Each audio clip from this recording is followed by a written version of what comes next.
ఎకరానికి 35,000 ఇవ్వడం అసలు సాధ్యం అయ్యే అవకాశం ఉందంటారు అసలు? అంటే ఏ లెక్కల్లో అడుగుతున్నారో ఆయన చెప్పాలి.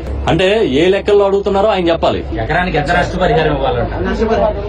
రైతులకు ఇవాళ ఎకరాకు నీకు తెలుసు, నాకు తెలుసు, రైతులకు అందరికీ తెలుసు. ఏ రైతులు అడిగినా కూడా ఎవరైనా కానీ చెప్తారు ఎకరాకు కనీసం 25,000 రూపాయలు 30,000 రూపాయలు ఖర్చు అవుతుంది.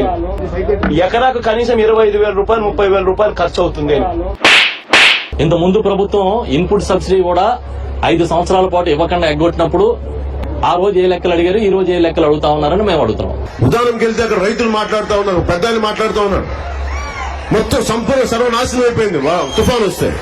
ఆయన అంటా ఉన్నాడు, ముఖ్యమంత్రి చంద్రబాబు గారు నోరు మాట్లాడుద్ది కానీ చెయ్య డబ్బులు ఇవ్వదండి. నోరు మాట్లాడుతూ మీకు ఇస్తాం, చెయ్య డబ్బులు రాల్చడు అంటే. కానీ డబ్బులు దేనికి వస్తాయంటే వారి అబ్బాయికో, వారి కుటుంబాలకు, వారి మంత్రులు ఎమ్మెల్యేలు కొనటానికి డబ్బులున్నాయి. మన రైతులకు అండగా ఉండడానికి ఉండవు.